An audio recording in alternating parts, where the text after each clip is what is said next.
Selamat datang kembali untuk Anda yang mungkin sedang di perjalanan sekarang atau lagi menyiapkan pekerjaan hari ini. Atau yang memang sengaja meluangkan waktu untuk mencari wawasan baru. Betul sekali. Pembahasan mendalam kita hari ini memang dirancang spesifik untuk Anda. Kita tahu ya, menavigasi lautan informasi di ruang Web3 dan aset digital itu seringkali terasa sangat melelahkan. Sangat melelahkan. Terlalu banyak kebisingan di luar sana. Nah, sesi eksplorasi kita selalu berfokus untuk menyaring kebisingan tersebut, mengekstrak argumen utamanya, dan menyajikannya kepada Anda tanpa membuat Anda merasa kewalahan oleh tumpukan jargon teknis. Ya, karena waktu Anda sangat berharga. Hari ini kita punya bahan diskusi yang cukup provokatif sebenarnya. Kita akan mensintesis gagasan dan menguji premis-premis dari sebuah konten yang lagi rame. Mari kita langsung masuk ke intinya saja.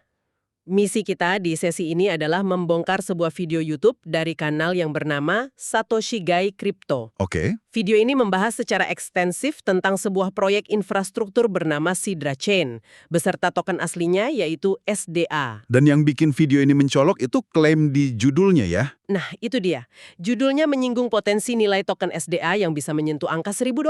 $1.000, angka yang sangat-sangat berani. Sangat fantastis ya. Tapi sebelum kita membedah metriknya, ada satu pertanyaan mendasar yang dilempar oleh kreator ini.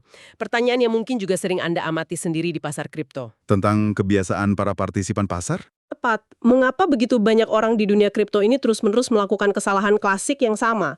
Maksud saya, mereka masuk lebih awal ke proyek yang fundamentalnya bagus, tapi bergegas menjual seluruh asetnya hanya karena melihat kenaikan harga kecil.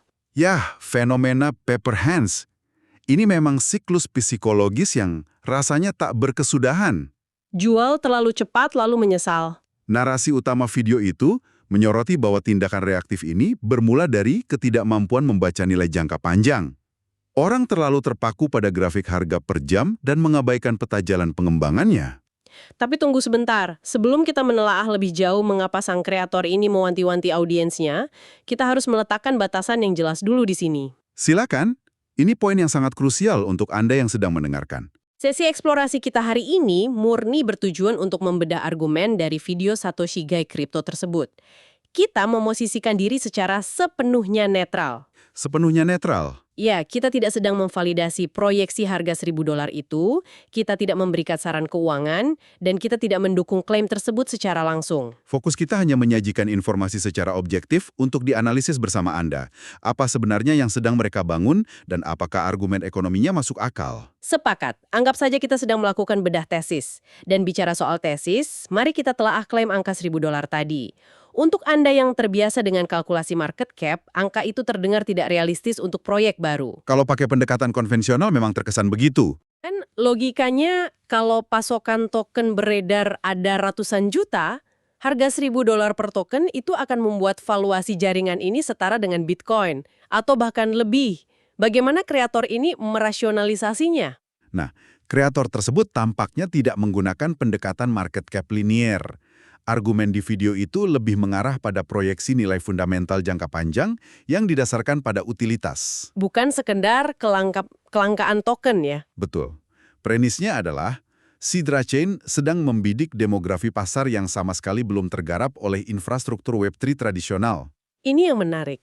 Video tersebut menekankan visi besar Sidra Chain. Mereka bukan mencoba bersaing head-to-head dengan raksasa seperti Bitcoin atau Ethereum. Sama sekali bukan. Mereka mencoba membangun ekosistem finansial Web3 yang sepenuhnya halal. Kalau kita lihat dari kacamata struktural, ini kan pergeseran fokus yang sangat tajam. Dan pergeseran fokus itulah pilar utamanya. Coba kita lihat sejarahnya. Umat muslim di seluruh dunia secara historis punya tingkat kehati-hatian yang sangat tinggi terhadap kripto. Bahkan seringkali skeptis ya karena ketidakpastian regulasi dan masalah riba. Tepat. Kekhawatiran soal keuangan berbasis bunga atau riba, sebagian besar protokol DeFi saat ini beroperasi dengan model peminjaman yang mengandalkan suku bunga. Ini berbenturan langsung dengan prinsip syariah. Jadi sebenarnya rintangan terbesarnya bukan pada teknologi blockchain itu sendiri. Bukan. Melainkan pada kerangka ekonomi yang ada di dalamnya. Sangat benar. Dan kreator video ini menyoroti bahwa Sidra Chain mencoba memecahkan masalah ini di tingkat protokol. Mereka merancang agar dApps dan konsensusnya divalidasi secara syariah sejak awal. Mengapa ini dianggap sebagai peluang pasar yang masif? Karena pasar keuangan Islam global itu nilainya triliunan dolar. Ini bukan curug pasar yang kecil. Triliunan dolar yang saat ini ibaratnya terisolasi dari Web3 ya? Ya, pasar raksasa yang terus berkembang, terutama di Timur Tengah, Asia, dan Afrika. Selama ini mereka kurang terlayani oleh platform tradisional. Berarti ini bukan cuma sekedar inovasi teknologi. Bagi Anda yang menyimak, ini bisa dibilang sebagai jembatan budaya dan ekonomi. Itulah titik leverage-nya. Kalau jaringan ini bisa membawa masuk likuiditas dari dunia keuangan Islam, modal yang mengalir masuk bukan untuk spekulasi harian. Melainkan untuk sistem alternatif yang nyata. Ya, Tapi gini, sebuah jaringan blockchain tidak akan bertahan cuma dengan label halal tanpa adanya kegunaan di dunia nyata, kan? tentu saja tidak bisa. Kita sering melihat proyek pakai narasi agama lalu runtuh. Bagaimana video ini merespons skeptisisme itu? Video tersebut secara eksplisit menggeser narasinya ke aplikasi dunia nyata melalui inisiatif yang mereka sebut Sidra Start. Sidra Start. Tolong jelaskan sedikit tentang itu. Ini diposisikan sebagai pusat inovasi atau launchpad, tempat di mana startup dan aplikasi industri real dibangun di atas jaringan Sidra. Sumber kita memberi beberapa contoh spesifik ya, agar mudah diingat oleh audiens kita. Salah satunya di sektor logistik dan transportasi. Bayangkan sebuah sistem di mana pengiriman kargo dan perdagangan lintas batas dilacak dengan blockchain. Menggunakan smart contracts. Betul, kontrak pintar mengotomatiskan pembayaran dan memverifikasi bahwa seluruh prosesnya mematuhi aturan perdagangan Islam sebelum transaksi dieksekusi. Ini bisa mengurangi inefisiensi dan penipuan di industri yang nilainya miliaran dolar. Sangat signifikan. Dan selain logistik, ada konsep tokenisasi aset dunia nyata. Real world assets, ini konsep yang sedang hangat. Mengubah aset fisik seperti komoditas atau proyek infrastruktur menjadi bentuk digital di blockchain. Dan membaginya menjadi unit-unit kecil. Bayangkan, rasanya jika proyek infrastruktur besar kini bisa diakses oleh investor kecil yang selalu terpinggirkan dari pasar keuangan raksasa. Itu poin yang sangat kuat. Aset yang dulunya butuh modal raksasa dari institusi, kini difraksionalisasi. Individu biasa kini bisa punya akses. Dan semuanya diawasi secara etika. Sangat ambisius. Tapi mari kita hubungkan kembali ke token SDA. Bagaimana ini membenarkan nilai tokennya? SDA di sini bukan sekedar koin untuk diperdagangkan. Gunakan analogi ini, SDA adalah bahan bakar yang menggerakkan seluruh ekosistem ini. Seperti biaya gas di jaringan lain. Ya.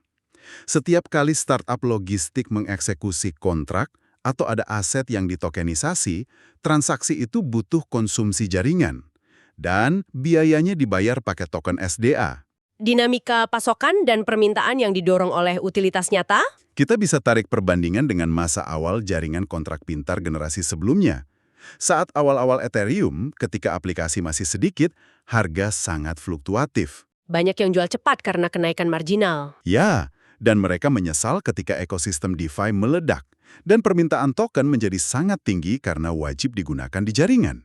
Kreator memperingatkan hal yang sama bisa terjadi pada SDA jika aplikasi di Sidra Start berkembang. Inilah sebabnya sang kreator memperingatkan agar tidak bereaksi berlebihan terhadap pergerakan harga jangka pendek. Sejarah kripto penuh dengan kisah orang yang menjual terlalu cepat. Tapi infrastruktur canggih tidak ada nilainya kalau tidak ada penggunanya. Sebuah blockchain tanpa orang di dalamnya hanyalah kode kosong. Jutaan partisipanlah yang menciptakan ekonomi sesungguhnya. Dan disinilah kekuatan komunitas masuk. Video ini membahas pertumbuhan pesat komunitas Sidra, terutama di kalangan peminat teknologi finansial syariah. Komunitas ini punya loyalitas tinggi. Dan ada antisipasi kuat soal rumor pembaruan besar yang akan datang. Apa saja kemungkinan dari pembaruan tersebut? Bisa berupa peningkatan fungsionalitas ekosistem, kemitraan strategis dengan entitas dunia nyata, integrasi bursa saham, atau fitur jaringan baru. Yang menarik dari strategi mereka adalah soal aksesibilitas. Membawa audiens baru ke Web3 itu susah. Sangat susah, ada hambatan teknis. Tapi proyek ini memanfaatkan alat-alat adopsi massal yang sudah populer, seperti MetaMask. Keputusan yang sangat pragmatis. Menggunakan MetaMask memudahkan masyarakat global yang lebih luas menggunakan teknologi ini tanpa harus belajar antarmuka baru dari nol. Menggabungkan infrastruktur kripto dengan kepatuhan etis dan alat standar industri. Ini memberi kita perspektif jernih kenapa sang kreator sangat bullish. Ya, memahami logika ekonomi di balik utilitas token dan target pasar masif ini sangat membantu kita mengevaluasi proyek di luar sentimen ketakutan ketinggalan tren. Mari kita rangkum pelajaran berharga hari ini untuk Anda yang telah mendengarkan sejauh ini. Sidra Chain adalah contoh menarik tentang bagaimana infrastruktur blockchain mencoba memadukan teknologi tinggi, keuangan etis, integrasi dunia nyata, dan aksesibilitas.